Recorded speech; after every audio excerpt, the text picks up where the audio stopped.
عمران خان جو former prime minister ہیں ان کو وہ سہولتیں جو مینڈیلا رولز جو میں نے آپ کے سامنے رکھے ہیں ان کا جو رول نمبر 43 ہے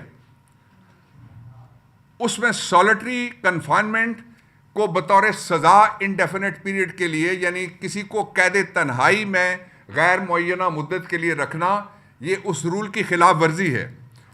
ایک بات. دوسرا یہ ہے کہ ہیلتھ سروسز اس کو ایسی مہیا کی جانی چاہیے قیدی کو. انہی رولز میں لکھا ہوا ہے کہ جو سروسز کمیونٹی کو یعنی عام لوگوں کو دستیاب ہیں اور ان کو مہیا ہیں, عمران خان کو وہ سہولتیں نہیں مل رہی.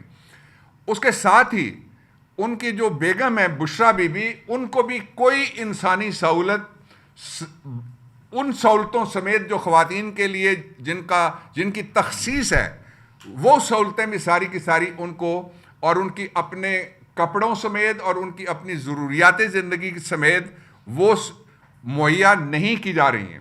یہ دوسری بات. تیسری بات, انہی رولز میں سے جو مینڈیلا رولز ہیں میں آپ کے سامنے رکھنا چاہتا ہوں کہ جو رول 24 ہے وہ کہتا ہے کہ ہیلتھ کیئر نیگلیکٹ نہیں ہو سکتا, کہ کسی قیمت کے اوپر بھی جو کسی کی سلامتی ہے, اس کی صحت ہے اور اس کی کیئر ہے, خواہ وہ جیل میں ہو, اس کی کیئر اسی طرح سے کی جائے گی جس طرح سے وہ جیل کے باہر کسی آزاد شہری کی جاتی ہے. یہی جو اقوام متحدہ کے رولز ہیں ان کے رول 43 میں لکھا ہوا ہے کہ جو ٹارچر ہے وہ 3 قسم کا ہے. ایک ٹارچر جسمانی تشدد ہوتا ہے, ایک نفسیاتی اور ذہنی ٹارچر ہوتا ہے, اور تیسرا سہولتوں کو روک دینا. کسی کے آپ پانی گندا کر دیں وہ پانی نہ پی سکے, یہ ٹارچر ہے. کسی کو ورزش کرنے کی اجازت نہ دیں, یہ بھی ان رولز کے مطابق وہ ٹارچر میں آتا ہے. اور یہ وہ رولز ہیں جن کے بارے میں ایک ٹریٹی ہوئی ہے, ایک معاہدہ ہوا ہے بین الاقوامی جس کے پاکستان, میں اس معاہدے کا نام آپ کو بتاتا ہوں, اس کے دستخط ہیں پاکستان کے. یہ 16 دسمبر 1966 کو یہ اقوام متحدہ کی جنرل اسمبلی میں پاکستان نے اس کا ساتھ دیا تھا, اور 23 مارچ 1976 کو آ کے پھر یہ international bill of human rights یعنی انسانی حقوق کا بین الاقوامی چارٹر اقوام متحدہ کے اندر بنا, اور پاکستان نے 17 اپریل 2008 میں اس پہ دستخط کیے, اور پاکستان نے ریٹیفائی کیا اس کو 23 جون 2010 کو. اب اس سارے کا نتیجہ یہ نکلتا ہے کہ عمران خان, ان کی بیگم کے لیے جو دونوں ضمیر کے قیدی ہیں, ان کے لیے عدالتوں کے راستے بند ہیں. عدالتوں کے اندر ہمارے کیس نہیں فکس ہو رہے. ہم ارجنٹ درخواست دیتے ہیں تو ایک پچھلے چیف جسٹس تھے, انہوں نے کہا تھا کہ میں درخواست لگاؤں نہ لگاؤں میری مرضی. لگتا ہے کہ ان کا کوئی سایہ ابھی تک گیا نہیں ہے کہ کوئی درخواست لگائے یا نہ لگائے, اس کی مرضی. حالانکہ سپریم کورٹ رولز اور ہائی کورٹ پانچوں کے علیحدہ علیحدہ رولز ہیں. جب ارجنٹ درخواست جاتی ہے تو اس کو بے شک زیر اعتراض انڈر آبجیکشن لگایا جائے, لیکن اس کو فکس کرنا پڑتا ہے. وہ نہیں ہو رہا ہے عمران خان کے لیے. پھر عمران خان کا جو ایک بین الاقوامی طور پہ تسلیم شدہ رائٹ ہے وہ آرٹیکل 10 میں ہے کہ اپنی مرضی کے وہ وکیل کھڑے کر سکتے ہیں. ان تک وکیلوں کی رسائی نہیں ہے. میں چیف جسٹس آف پاکستان سے یہ درخواست کرنا چاہتا ہوں جناب یا آفریدی صاحب سے پورے ادب کے ساتھ کہ آپ سے زیادہ کس کو پتہ ہے کہ مرضی کا وکیل نہ جانے دینا. اور میں جو ہمارا پاکستان لا کمیشن ہے وہ کہیں سویا ہوا ہے, میں اس کو بھی جھنجھوڑنا چاہتا ہوں, ان کے ضمیر کو جھنجھوڑنا چاہتا ہوں کہ ایکسیس ٹو جسٹس پروگرام کے اوپر ہم نے ملینز کے حساب سے ڈالرز لگائے ہوئے ہیں, اور ایکسیس ٹو جسٹس کا پہلا نقطہ یہ ہے کہ آدمی کی مرضی کا وکیل اندر جائے. دوسرا نقطہ یہ ہے, جیل کے قوانین میں بھی لکھا ہوا ہے اور ضابطہ فوجداری میں بھی لکھا ہوا ہے کہ میڈیا جائے گا. آج میڈیا میں سے کسی کو جانے کی اجازت نہیں دی گئی, یہ بلیک آؤٹ ہوا ہے, اور میڈیا سلیکٹیو نہیں جائے گا. جو میڈیا جانا چاہے, ہمارا مطالبہ ہے کہ سارے میڈیا کو ایکسیس دی جائے. ہمارا مطالبہ ہے کہ جو آلٹرنیٹ میڈیا کے ولاگرز بلاگرز ہیں جن کو لوگ سنتے ہیں سینکڑوں ہزاروں کی تعداد میں, لاکھوں کی تعداد میں, ان کو بھی اجازت دی جائے کہ وہ بھی جائیں. اس لیے کہ یہ ٹرائل فیئر ٹرائل ہونا چاہیے. جیل کی کال کوٹڑی کے نہا خانے کے اندر بند ایک شخص کا فیئر ٹرائل کیسے کیا جا سکتا ہے؟ پھر ایک انتہائی تشویشناک بات یہ ہے اس پہ بھی میں مطالبہ کرتا ہوں چیف جسٹس آف پاکستان سے کہ آپ نے 4 مہینے کا جو آرڈر دیا تھا اس کا نتیجہ یہ نکلا ہے کہ راولپنڈی میں جو ATC کے ججز ہیں ان کی چھٹیاں منسوخ کر دی گئی ہیں، جو ہر سال ہو رہی ہیں، 78 سال سے چھٹیاں ہو رہی ہیں، اس دفعہ منسوخ کر دی گئی ہیں. ان کو حکم دیا گیا ہے کہ آپ جا کے ٹرائل مکمل کریں.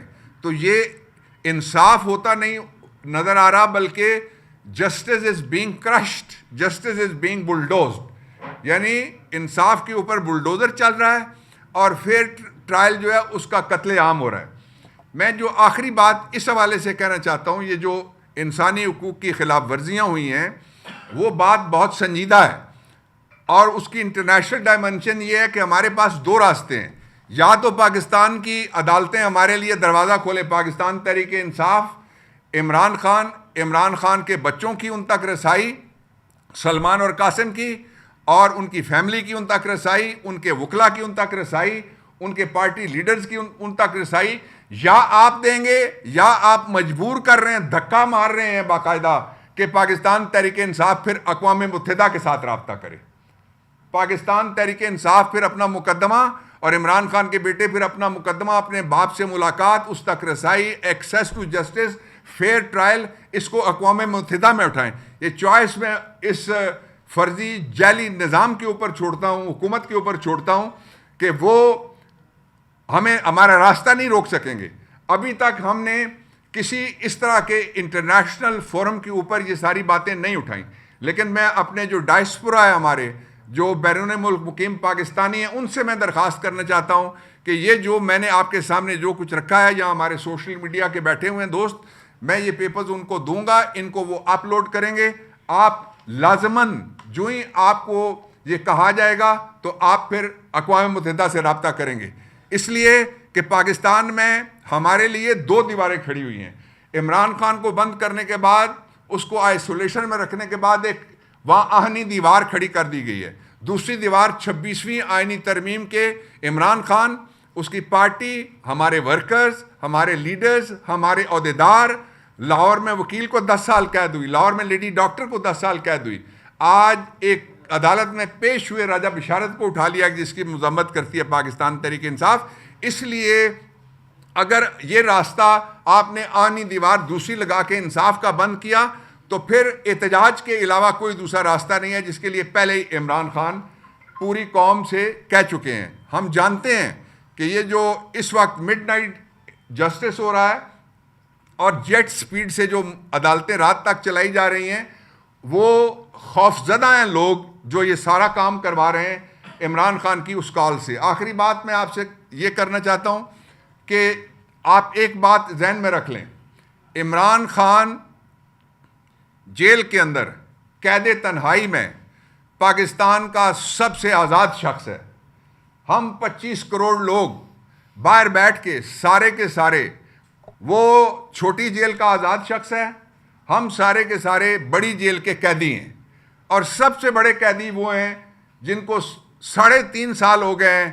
عمران خان خواب میں بھی نظر آتا ہے، ٹی وی چل سے نہیں سکتا، اخبار بک نہیں سکتا، پروگرام ہو نہیں سکتا. یا عمران خان کا نام لیں گے، یا عمران خان کے خلاف کریں گے، یا اس کی حمایت میں بات کریں گے. ہر طرف صرف عمران خان ہے، کوئی دوسرا شخص نہیں ہے. یہ کیوں ہے؟ اس لیے کہ عمران خان نے اپنے لوگوں کو اکیلا نہیں چھوڑا، اور پاکستان کے لوگ عمران خان کو جو اکیلا نہیں چھوڑ رہے اور اس کا ساتھ نہیں چھوڑیں گے. دوسرا، دستور نہیں، اپنی انا توڑو.